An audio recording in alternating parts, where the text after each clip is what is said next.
నిన్న కూడా జగన్మోహన్ రెడ్డి గారు ప్రెస్ మీట్ పెట్టి అన్ని వర్గాలు నాశనం అయిపోయినాయి, రైతులు అందులోనే అసలు సర్వనాశనం అయిపోయారు. ఈ రోజున కిలో అరటికాయ ₹1 కూడా ఎవరు కొంటలేదు, అరటి పళ్ళు అని చెప్పి మాట్లాడుతున్నాడు. ఆయన అవగాహన ఉండి మాట్లాడుతున్నాడు లేక మాట్లాడుతున్నాడు? ఒక రైతుగా నీ అభిప్రాయం ఏంటి? అవగాహన లేకే మాట్లాడుతున్నాడు. ఎందుకని అంటావు? ఎందుకు బాగానే ఉన్నాయి, అరటి తోటలు బాగానే ఉన్నాయి, మా ఏరియా బాగానే ఉన్నాయి. కాకపోతే మొన్న వరదకే ఒడ్డు దిగుబడి తక్కువ వచ్చినాయి. గవర్నమెంట్ కి ఆరబెట్టేసుకుంటూ గవర్నమెంట్ కొంటున్నారు, మిగిలిన వాళ్ళు అమ్ముకుంటున్నారు. మంచి గిట్టుబాటు ధర కూడా ఇచ్చారు. అట్లాగే 24 గంటల్లో డబ్బులు కూడా జమ చేస్తామంటున్నారు. చెప్పింది చెప్పినట్టు చేస్తున్నారు వీళ్ళు. చేస్తున్నారు. మరి ఏం చేయట్లేదు అంటాడు జగన్ అట్టాగా చెబుతాడు. ఏమి చేయట్లేదు అసలు. అలా కాదు, మళ్ళీ నేను పాదయాత్ర చేయాలి, జనాలు నా కోసం ఎదురు చూస్తున్నారు అంటాడు. చేయమనండి. చేస్తే ఏం చేస్తారు అంటారు? ఏం చేస్తారు? తిరుగుతాడు, వెళ్తాడు, అంతే అంతే. జనాలు మాత్రం నమ్మరంటావా? ఎవరు నమ్ముతారు? నమ్మే వాళ్ళు నమ్ముతారు, నమ్మని వాళ్ళు నమ్మరు, అంతే. సో ఈ రోజు తిరుమల తిరుపతి దేవస్థానంలో జరిగిన పరకామణి కేసు కూడా ఏదో చిన్న దొంగతనమేగా వదిలేయండి అంటున్నాడు ఆయన. చిన్న దొంగతనమా? 1000 కోట్లు దొంగతనం చేసే. మరి చిన్నది అంటాడుగా, అసలు చిన్నదే. మళ్ళీ ఆయన 14 కోట్లు కట్టాడు స్వామివారికి. అసలు దీనిలో పెద్ద విశేషమే ఉంది, ఏదో 72,000 అంటున్నాడు. అసలు నిజంగా స్వామివారి పట్ల ఆయనకి ఏమన్నా భక్తి భయం ఇట్లాంటి ఏమన్నా? ఏవి లేవు. మరి ఇట్లాంటి వ్యక్తి ముఖ్యమంత్రిగా మళ్ళీ నేను వస్తా, నాకు ఓట్లేయండి అంటున్నాడు. అంటాడు, ఎందుకు అనరు? పరిపాలన ఎట్లుంది? బాగానే ఉంది. చంద్రబాబు గారు బాగానే చేస్తున్నాడా? ఇప్పుడు రైతులు ఆదుకోవడం కానీ పథకాలు కానీ అన్ని బాగానే ఉన్నాయండి. ఓపిక ఉండి ఆరబోసుకుంటే వడ్డు కూడా మంచి రేటే ఉంది. ఓపిక లేని వాళ్ళు ఎత్తేస్తున్నారు. బ్రహ్మాండంగా ఉండే. నిజంగా రైతులు కష్టాల్లో ఉన్నారు. అదేం లేదు, అదే కష్టమే లేదు, బాగానే ఉన్నారు. ఓకే, అన్ని వస్తున్నాయి, అన్ని వస్తున్నాయి. ఓకే, 24 గంటల్లో రైతులకు డబ్బులు కానీ అదే ఇబ్బంది లేదు, అన్ని కరెక్ట్ గానే చేస్తున్నాడు. జగన్ గారు నిన్న కూడా ప్రెస్ మీట్ పెట్టి అసలు రైతులు అల్లాడిపోతున్నారు. అదేం లేదు, అసలు అది అన్ని అబద్ధాలే, అంతే. దాంట్లో అసలు ఏం లేదు, బాగా అన్ని టయానికి అన్ని ఇస్తున్నాడు, పథకాలన్నీ బ్రహ్మాండంగా చేస్తున్నాడు. ఈ పరకామణి విషయంలో కూడా పరకామణి డబ్బులు కూడా 9 రోడ్లే కదా, అది చిన్నదేందండి, పెద్దదే. అది పెద్దదే కాబట్టి వచ్చింది. చిన్నవాటిని ఎవరు పట్టించుకుంటారు? చిన్నవాటిని ఎవరు పట్టించుకోరు కదా. అది పెద్దది కాబట్టి వచ్చింది. అదే ఎట్లా వస్తుంది? చిన్న సంపాదన తప్పది ఏదైనా కానీ, ఇదే కదా అక్రమంగా దోసుకుంది. అది కాబట్టి అంత దొంగలని బయటపడ్డారు. ఇప్పుడు ఇంకా మనం ఏం చెప్పినా జనాలు నమ్ముతారు అంటే, ఇంకా జనాలు నమ్ముతారు. ఇంకా నమ్మటం పోవడండి, అయిపోయింది. నమ్మకం ఎప్పుడో పోయింది. ఆయన మీద నమ్మకం పోయితే 11 సీట్లు ఇచ్చింది, ఈసారి అవి కూడా ఉండవు. అది నమ్మరు.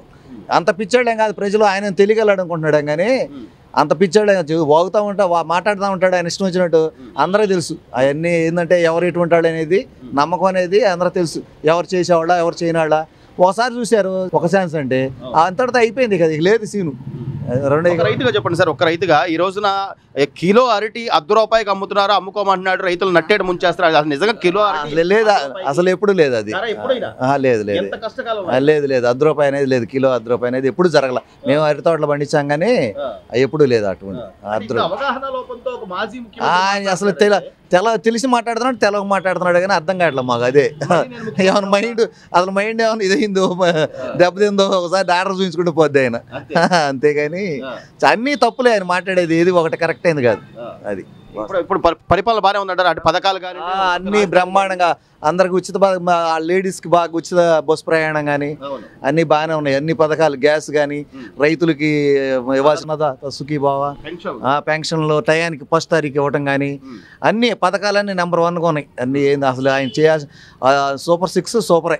జగన్మోహన్ రెడ్డి గారు ఎప్పుడు ప్రెస్ మీట్ పెట్టినా అసలు ఏమీ లేదు, అంతా అరాచకం, మళ్ళీ నా పాదయాత్ర అవసరం, జనాలు నా కోసం ఎదురు చూస్తున్నారని మాట్లాడుతున్నాడు. మీ అభిప్రాయం ఏంటి? మీరేమనుకుంటున్నారు? ఆయన ఏమంటున్నారు? నిన్న ప్రెస్ మీట్ పెట్టారు కదా, పరకామణి గురించి చెప్పాడు. చిన్న దొంగతనం చిన్నదైనా పెద్దదైనా ఒకటే. దొంగను పట్టుకోవాలి కానీ ఇద్దరికి రాజీ చేయకూడదు.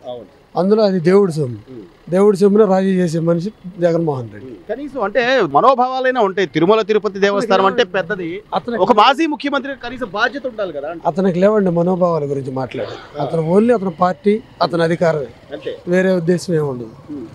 మీరు అన్నట్టుగా చిన్న దొంగతనమా పెద్ద దొంగతనం, మరి అతనే 14 కోట్లు స్వామివారికి చేసిన తప్పుకి పరిహారం అంటే, మరి చిన్న దొంగతనం చేసే వ్యక్తి 14 కోట్లు ఎలా ఇస్తాడు అనేది జనాలకు అర్థమవుతుంది కదా. జనానికి అర్థమవుతుంది. అతనికి చెప్పే ఫీడ్బ్యాక్ అలా ఉంది. జగన్మోహన్ రెడ్డి గారు ఆ ఫీడ్బ్యాక్ తీసుకునే మాట్లాడుతున్నారా కానీ జనం ఏమనుకుంటున్నారు అనేది మాట్లాడుతున్నారు.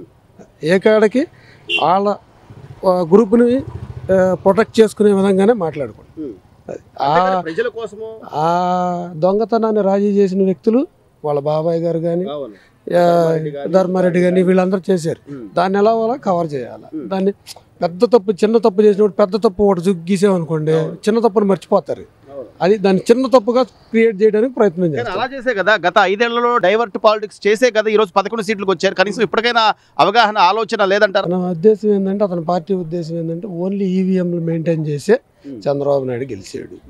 అదే ఉద్దేశంగా నాకుండా జనం నాకున్నారు, ఈసారి నేను గెలుస్తాను అన్న నమ్మకంతోనే బయటకు. అంతేకాని జనాలు కళ్ళతో చూస్తున్నారు. ఈ రోజున మొత్తం అరచేతిలో మొత్తం అంతా కనబడుతుంది, ప్రపంచం అంతా కనబడుతుంది. మనం చేసిన ఏ తప్పు అయినా కూడా 5 నిమిషాలు తెలుస్తుందనే భయం కానీ లేకపోతే అలాంటి ఆలోచన లేదండి అతనికి. అందువల్లే ఇలాంటి మాటలు వస్తున్నాయి బయటకు. చివరిగా చెప్పండి సార్, మీరు గమనించింది ఏంటి ఈ సంవత్సరం కాలంలో కూటమి ప్రభుత్వం? అంటే అన్ని వర్గాల ప్రజలు మోసపోయారు, ఏదో రైతులు మోసపోయారు, యువత మోసపోయారు అన్నారు. ఉద్యోగ అవకాశాలు కల్పిస్తున్నారు, పెట్టుబడులు తీసుకొస్తున్నారు, ఇంకోవైపు సంక్షేమ పథకాలు అమలు చేస్తున్నారు. ఇన్ని చూసి కూడా జగన్మోహన్ రెడ్డి మాటల్లో ప్రజలు నమ్ముతారా? ప్రజలు నమ్ముతారా నమ్మదనేది 2029లో తెలిసింది. అప్పుడు దాకా వెయిట్ చేయాల్సింది. 2 అభివృద్ధి అనేది గెలవంగానే ఫస్ట్ రోడ్లు అనేది పర్ఫెక్ట్గా వేసారు. నెక్స్ట్ సూపర్ 6 ఒక్కొక్కటి అందిస్తూ కంప్లీట్ చేశారు. ఇంకా రాబోయే రోజుల్లో ప్రజలకు కావాల్సిన సంక్షేమం. జగన్మోహన్ రెడ్డి చేసింది ఓన్లీ డెవలప్మెంట్ అని చెప్తారు. డెవలప్మెంట్ అని మనం ప్రశ్న వేస్తే డెవలప్మెంట్కి అర్థం ఏంటని మనల్ని అడుగుతాడు. విలేకరులు అదే ప్రశ్న అడుగుతాడు. ఇక్కడ అదే ఉండదు, అభివృద్ధి చేసి చూపిస్తారు. అదే నిన్న కూడా జగన్మోహన్ రెడ్డి గారు ప్రెస్ మీట్ పెట్టి ఏమంటాడు, రైతులు ఎస్పెషల్లీ అయితే అసలు అల్లాడిపోతున్నారని చెప్తున్నాడు. మీ అభిప్రాయం ఏంటి? మీరేమనుకుంటున్నారు? ఎలా ఉంది? జగన్మోహన్ రెడ్డి వచ్చినాక అన్ని అరాచకాలు ఎక్కువ జరిగినాయి. ఆయన అంతా కక్కుర్తి పనులు చేసుకొని ఈ దందాలు చేసి ఇబ్బందులు పాలయ్యారు జనం. ఇప్పుడు చంద్రబాబు నాయుడు వచ్చిన తర్వాత ఇప్పుడు అందరూ సుఖంగా ఉన్నారు, సంతోషంగా ముందుకెళ్తున్నారు. పథకాలు అవన్నీ కరెక్ట్గా వస్తున్నాయి సార్. ఈయన ఏమంటారంటే అసలు పథకాలు లేవు, ఏం లేవు, అంతా మోసం చేసి అధికారంలోకి వచ్చాడు.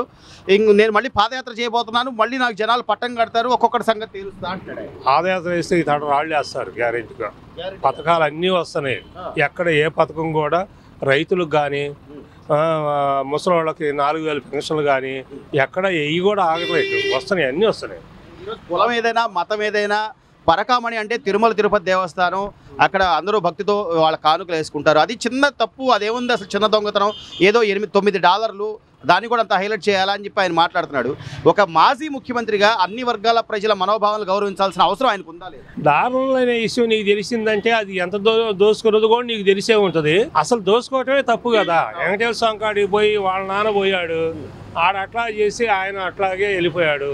ఈయన కూడా అట్లాగే ఆడ అన్ని చేసి ఈయన కూడా అట్లా పోతాడు. కనీసం ప్రజలు చూస్తున్నారు, ప్రతిదీ గమనిస్తున్నారు. మనం ఎందుకని ఓడిపోయాం, 11 సీట్లు ఎందుకు వచ్చినాయి, ప్రతిపక్ష హోదా కూడా ఎందుకు లేదు, ఇవేమి ఆలోచించకుండా ఎంతసేపు బురదలితే ప్రజలు నమ్ముతారని ఆయన ఉద్దేశం. ఆయన జనం పిచ్చోళ్ళుగా, జనం పిచ్చోళ్ళు అని చెప్పి ఆయన చేసుకోవటమే. ఇవాళ ఎవరు లేరండి, ఇవాళ ఎవరు లేరు. ఆయన 11 సీట్లు ఎందుకు వచ్చినాయో ఆయన జ్ఞానోదయం చేసుకొని ఒకసారి ఆలోచించుకుంటే బూతుల పంచాంగం అనుకోవాలి. ముందు బూతుల పంచాంగం, బూతులు మాట్లాడే నాయకులు మొత్తాన్ని పక్కన పెట్టుకొని. ఈరోజు అసెంబ్లీ కానీ ఎంత పద్ధతిగా జరుగుతుంది, అసలు ఏంటి, గతంలో మనం ఎలా చేసాం, ఏమి అవుతుందా సార్ వాళ్ళకి? అసలు వాళ్ళకి అక్కర్లేదు, వాళ్ళకి అక్కర్లేదు. మేము మీడియా ముందుకు రావాలా, బూతులు తిట్టాలా, ఎదుటోడిని ఎత్తిపొడవాలా, ఎదుటోడిని తిట్టాలా, 4 పెళ్ళాలు 3 పెళ్ళాలు ఇట్లా మాట్లాడి అందరి చేత చెప్పు దెబ్బలు తినాలి. అంతే. జనం అయితే సిద్ధంగా లేరు జగన్ మాటలు నమ్మడానికి. ఏమి లేరు. పరిపాలన బాగుందా సార్? రోడ్లు కానీ అభివృద్ధి కానీ? కూటమి పరిపాలనే బాగుంది. Please subscribe to Leo news for more videos.